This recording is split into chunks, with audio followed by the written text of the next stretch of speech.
Na primeira reunião ministerial, Lula diz que quem fizer algo de errado será convidado a se retirar de seu governo.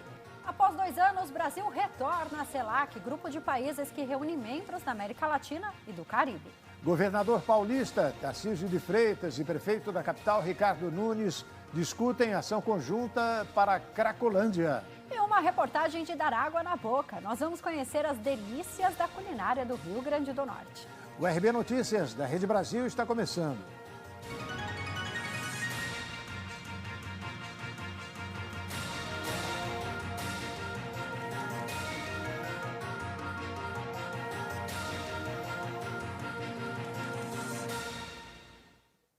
Na primeira reunião ministerial que promoveu, o presidente Lula afirmou que seu governo terá uma tarefa árdua e pregou ainda uma boa relação com o Congresso e respeito à Constituição.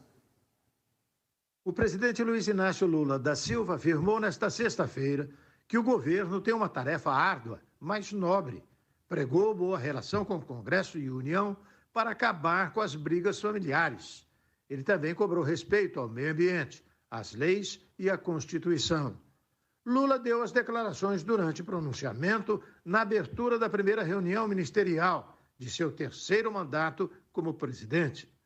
Então vocês sabem que a nossa tarefa é uma tarefa árdua, mas é uma tarefa nobre, porque a gente vai ter que entregar esse país melhor, esse país mais saudável do ponto de vista da saúde mesmo, mais saudável do ponto de vista do ganho da massa salarial, mais saudável do ponto de vista dos pequenos e médios empreendedores deste país, dos pequenos e médios produtores rurais, mais saudável do ponto de vista da educação e mais saudável do ponto de vista da civilidade. Sem mencionar nenhum ministro especificamente, Lula afirmou que não deixará nenhum dos titulares das pastas no meio da estrada ao longo do governo.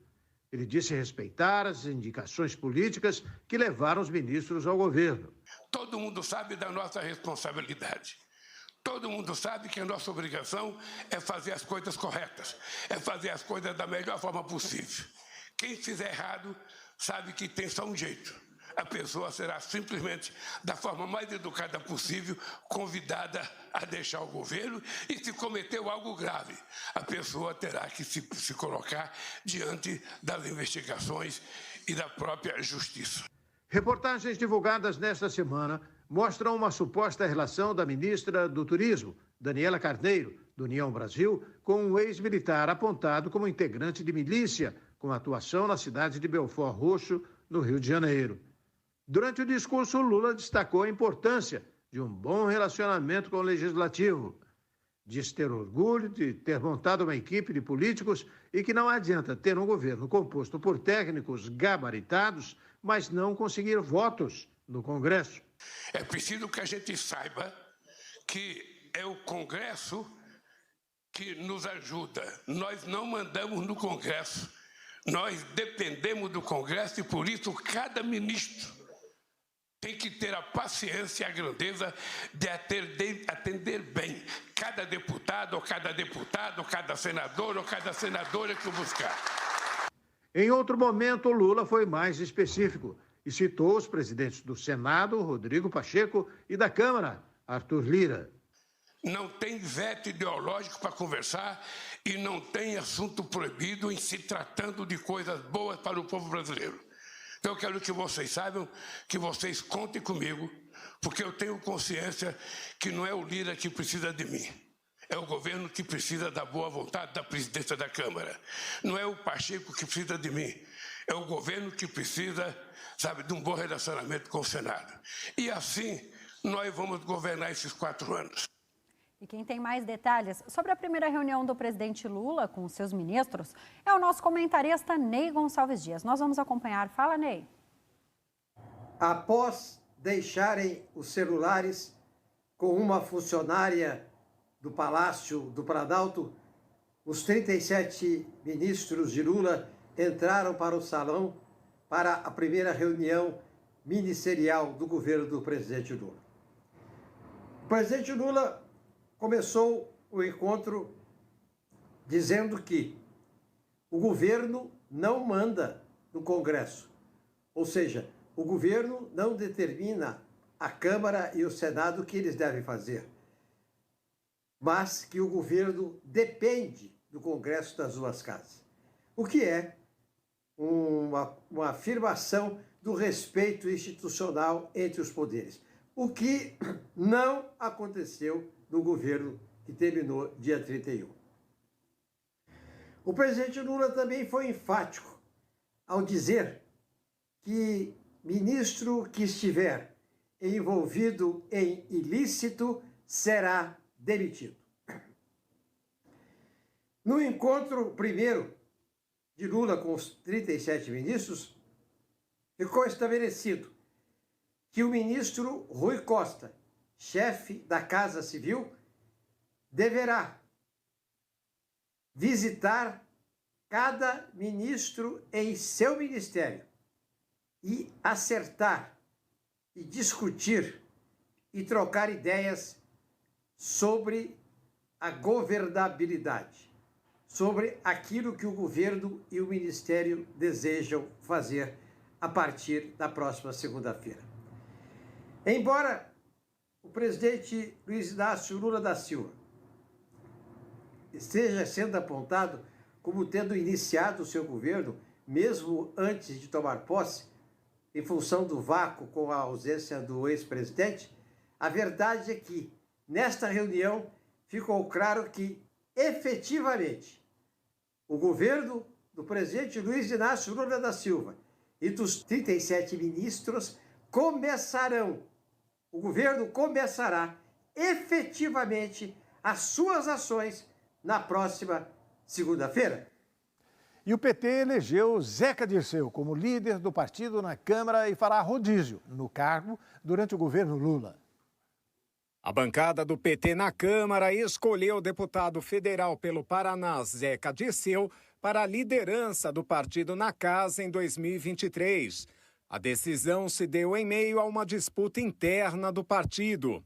Uma ala minoritária que compõe o grupo Resistência tentava emplacar o deputado federal Lindbergh Farias, do Rio de Janeiro, para a função.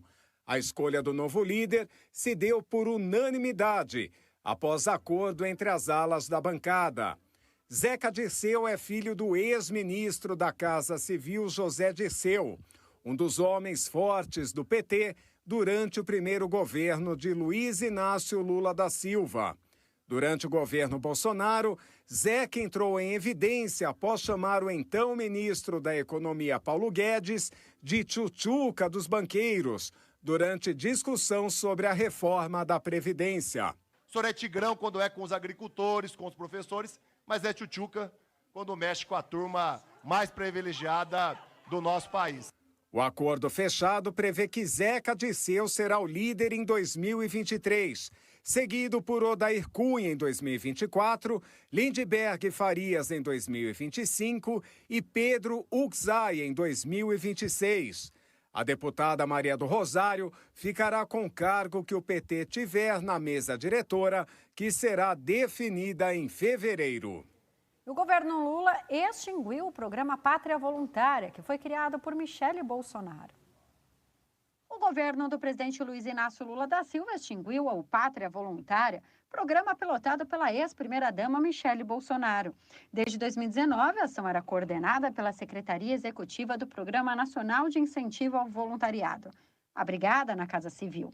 O decreto de 1º de janeiro de 2023, que estabelece a nova estrutura da pasta, acabou com a secretaria e o programa.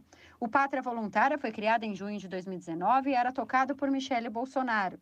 De acordo com dados da página oficial, ajudou a viabilizar doações para 1.200.000 pessoas e beneficiários diretos de 3.100.000 indiretos. Ele tem como objetivo fomentar a prática do voluntariado e estimular o crescimento do terceiro setor, arrecadando dinheiro de instituições privadas e repassando para organizações sociais. Uma das últimas ações do programa foi um almoço de Natal no ano passado, oferecido por Michele no Palácio da Alvorada.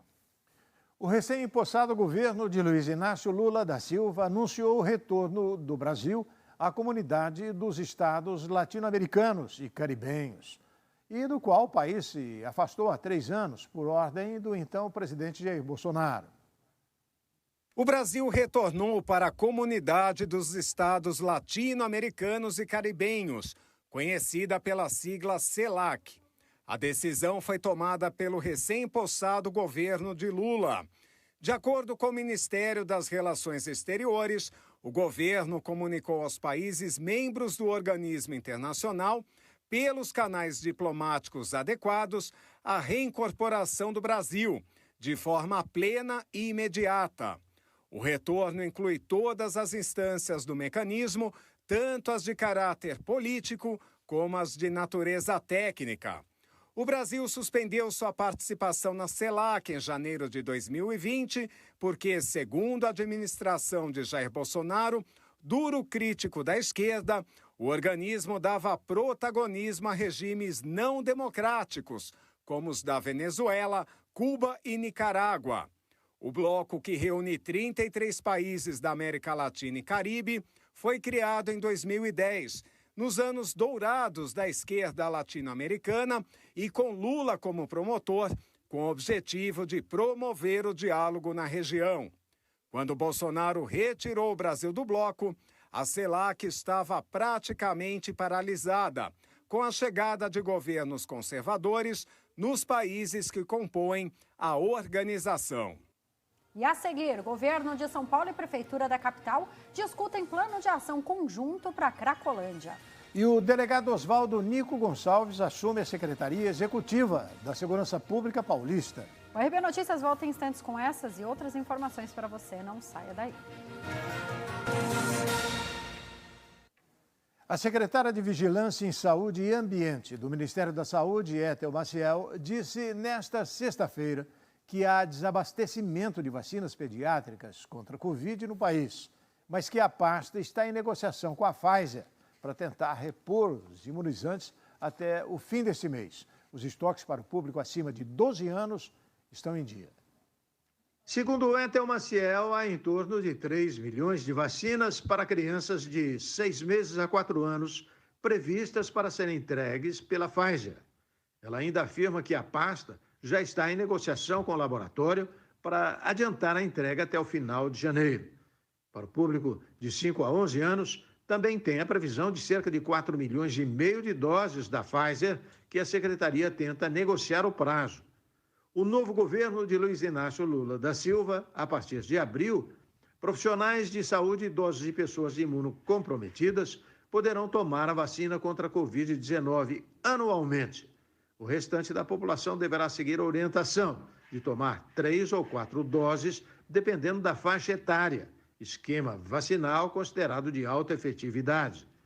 Já o grupo prioritário, a vacina deverá ser incorporada ao calendário anual do governo. O grupo prioritário será convocado para receber as doses junto com a imunização contra a gripe. O anúncio foi feito pela nova ministra da pasta. Vamos aos destaques no nosso giro de notícias. Um guia morreu ao reagir a um assalto. Uma mulher foi vítima do ex-marido, só que quem foi atingido foi o pai. E você vai acompanhar ainda um casal que foi flagrado por um morador de rua ao usarem a praia para fazerem sexo. E um programa do governo que promete ajudar a sanar as dívidas. Acompanhe. O guia turístico do Rio de Janeiro, Daniel Mascarenhas, morreu depois de reagir a um assalto. Ele foi abordado por 2 criminosas que estavam em uma moto, sem placa, e lhe apontaram uma arma. O homem chegou a entregar uma bolsa e o celular, mas depois reagiu ao assalto e entrou em luta corporal com a dupla e acabou esfaqueado várias vezes. A polícia procura as 2 mulheres. Um homem invadiu uma loja e atirou contra a ex-companheira no centro da cidade de Novo Oriente, no interior do Ceará. Ao tentar defender a filha, o pai da mulher acabou baleado pelo criminoso. De acordo com a Polícia Civil, a mulher, que já tinha uma medida protetiva contra o suspeito, estava no estabelecimento comercial com seu pai, quando um homem chegou e atirou. Porém, o disparo atingiu o pai dela. Um vídeo que viralizou nas redes sociais mostra um casal supostamente fazendo sexo nas areias da praia de Ipanema. O ato acabou interrompido depois que um terceiro, que seria um morador em situação de rua, chegou e se deitou ao lado dos dois. E vem aí um programa para ajudar endividados a pagar seus débitos. Preocupado com o endividamento que atinge a vida de muitos brasileiros, o governo federal está preparando a criação do Desenrola Brasil. A iniciativa inclui também o empréstimo consignado oferecido pelo Auxílio Brasil em 2022. Pelos dados federais, a iniciativa vai atender aproximadamente 80 milhões de pessoas inadimplentes, das quais 3 milhões e meio de pessoas endividadas com o consignado e que recebem o Auxílio Brasil. Futebol. No Rio, o Vasco da Gama teve dia movimentado no mercado de transferências. O clube anunciou a venda do jovem jogador Andrei para o Chelsea, da Inglaterra. Já Lucas Piton, ex-Corinthians, foi apresentado hoje na sede do Cruz Maltino. Falando agora de futebol paulista, o Palmeiras renovou o contrato do meia Zé Rafael. Veja agora. Em um dia bastante movimentado, o Vasco da Gama oficializou nesta sexta-feira a venda de uma de suas principais promessas, o jogador Andrei, de 18 anos, que foi o destaque do clube na temporada passada, na campanha de acesso para a elite do futebol brasileiro. O jovem de São Januário foi negociado por valores milionários ao Chelsea, da Inglaterra. A venda foi concretizada em 15 milhões de euros, cerca de 85 milhões de reais, podendo alcançar a quantia de aproximadamente 125 milhões, de acordo com as metas adicionadas no contrato. O jovem estreou pelo Gigante da Colina em 2021, numa partida do Cariocão, quando tinha apenas 17 anos. Andrei se tornou o jogador mais novo a atuar pelo Vasco no século XXI. A promessa vascaína já realizou exames médicos em Londres e assinou com o clube inglês por 5 temporadas. Mas nem só de saídas vive o Vasco. O clube apresentou hoje seu mais novo reforço, o lateral esquerdo de 22 anos, Lucas Piton, que estava atuando pelo Corinthians. O jogador assinou com o Gigante da Colina até o fim de 2026. O clube carioca investiu em torno de 16 milhões de reais por 60% do atleta.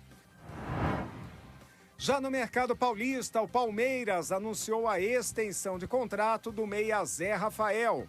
O jogador, que foi essencial nos títulos recentes do Verdão, assinou até dezembro de 2025. Em suas redes sociais, o craque palestrino agradeceu e disse estar realizado e motivado para seguir fazendo história no clube alviverde. Já o Atlético Mineiro anunciou o meia Igor Gomes, de 23 anos. O jogador, que foi revelado pelo São Paulo, não aceitou a proposta de renovação do tricolor e foi de graça para o clube de Belo Horizonte. O contrato já foi assinado e é válido até o fim de 2026. E depois do intervalo, o príncipe Harry diz que usou cocaína e matou 25 pessoas no Afeganistão. E uma reportagem imperdível sobre as delícias da culinária potiguar. É logo depois do intervalo, não saia daí. O novo livro do príncipe Harry promete chacoalhar a família real britânica. Especialistas acreditam que a obra pode trazer um desgaste ainda maior para a coroa. Por outro lado, também é possível que as polêmicas despertem mais simpatia pelos monarcas. O novo livro do príncipe Harry ainda nem foi lançado, mas já dá o que falar. Em Spare, que está em pré-venda no Brasil, o Duque de Sussex traz revelações sobre sua vida pessoal. Algumas delas já publicadas por veículo de imprensa, que tiveram acesso à obra. Chocaram o público, hein? Harry relata que fez uso de cocaína quando tinha 17 anos e que matou 25 pessoas durante missões militares no Afeganistão. O mau relacionamento com William também é bastante explorado no livro. Harry diz que foi agredido pelo irmão durante uma discussão em 2019. Claramente, os membros da família real têm desentendimentos e isso é um capital muito valioso para os jornais do Reino Unido. Os rumores envolvendo a monarquia nunca foram novidade, mas não nesse nível de escala e ferocidade. Aparentemente, o relacionamento de Harry e William se deteriorou completamente e, neste momento, parece impossível de ser retomado. Por outro lado, as muitas polêmicas podem contribuir para um aumento da simpatia pela família real, que vai ter a coroação do rei Charles III no próximo mês de maio. Toda essa confusão pode gerar mais simpatia pela família real e despertar o interesse das pessoas por ela. É como se fosse uma novela, uma montanha-russa com várias emoções. E realmente pode acabar sendo algo bom para a monarquia, que sempre correu o risco de se tornar ultrapassada e de pouco valor para o público. Em meio às revelações bombásticas, os jornais Daily Mail e Daily Mirror acusaram Harry de querer arruinar a família real. Já o The Sun enfatizou que, embora os britânicos tenham simpatizado durante anos com o príncipe pelo trauma de perder a mãe, a princesa Diana, quando criança não há como justificar o caminho destrutivo e vingativo que Harry escolheu ao jogar os familiares debaixo de um ônibus por milhões de dólares. Intitulada Spare, ou O que Sobra, em português, a autobiografia será lançada mundialmente no dia 10 de janeiro e promete aumentar ainda mais a forte tensão já existente sobre a coroa britânica. E a TV Metropolitano, afiliada da Rede Brasil de Televisão no Rio Grande do Norte, apresenta agora uma reportagem sobre a deliciosa gastronomia do estado. Veja os detalhes com Alana Oliveira. É como diz o cantor e compositor potiguar Alan Peça. Eu sou do Rio Grande do Norte, sou potiguar de coração. Eu sou da terra de Babal, Titina e Dorgival, sou comedor de camarão. Desde o início da civilização potiguar, o camarão é um dos principais ingredientes da culinária de Natal, estando presentes nos principais restaurantes da capital do Rio Grande do Norte e em todo o estado. Você encontrará pratos com camarão preparados de diversas formas, no molho, salteado, grelhado, na moqueca, em pastéis e por aí vai. Muitos dos pratos típicos do Rio Grande do Norte são baseados em peixes e frutos do mar, como camarão e a lagosta, além da carne de sol. Mas eu, como potiguar, sou suspeita em falar da nossa gastronomia. Mas eu tenho que confessar para você, melhor do que apresentar tudo isso para vocês é falar da influência e das nossas tradições. E, claro, degustar o nosso tempero nordestino. A gastronomia potiguar é muito rica e diversificada, com pratos que fizeram e fazem parte da nossa história. Tribos, aqui no Rio Grande do Norte, a gente tinha dois tipos de tribos indígenas, né, que são os tupis e os tapuias. Os tupis, eles eram chamados de potiguara.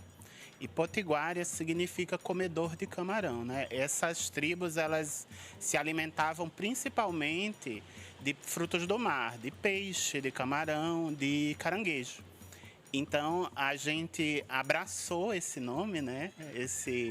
Essa herança, e nos tornamos também, né, um povo que ama camarão. A tradição aqui no Rio Grande do Norte, né, essa comida popular, essa comida que a gente aprende a comer em casa, é essa comida, é essa carne de sol, é esse queijo, tanto o queijo de manteiga também.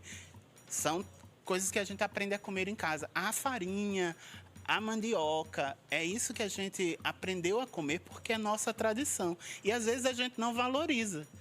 Porque a gente está tão acostumado, né? Essa comida de todo dia não tem o mesmo valor do que você comeu de diferente. Mas é essa comida que é a nossa tradição, que é a nossa história, que é a nossa memória, que está ligada a esse passado e a essa ancestralidade que a gente tem. Contribuir com essa história não tem preço. Tem sabores e lembranças, como a família reunida na cozinha. Gastronomia significa família, porque a gastronomia para mim é reunir a família. Porque quando eu era jovem, quando a avó cozinhava, todo mundo ficava no redor para ver a avó cozinhar. Então a culinária é família, é chamar amigos, sentar, beliscar, comer e beber. Então culinária também é química. Sou farmacêutico, então tem que chamar também a química, que é um equilíbrio de sabores. Não tem que ser muito forte, não tem que ser muito fraco. Tem que ser uma harmonia, um equilíbrio. Tradições que seguem pelas mãos habilidosas e o sorriso fácil do seu Araújo, chefe há 29 anos. A simpatia e o profissionalismo deixaram a apresentação da carne de sol com queijo e macaxeira, feijão verde, farofa e vinagrete, moqueca mista com peixe e camarão, muito mais atraentes. Mas, na verdade, o segredo é o amor. Então, a culinária para mim é tudo que eu sei fazer. Eu adoro cozinhar, principalmente comida nordestina, né? Como eu sou nordestino, gosto muito de cozinhar, mas também faço todo tipo de comida, italiana, francesa, tudo isso aí eu faço, domino geral a cozinha. É muito bom, né? A cada dia um aprendizado, a gente nunca sabe de tudo, né? Mas é tudo de bom. 30 anos com muito orgulho. Finalizo a nossa participação de hoje falando da hospitalidade potiguar. E se você não conhece o estado, espero ter despertado a sua vontade em fazer as malas. Eu vou ficando por aqui, mas eu tenho que perguntar, estão servidos? Com licença.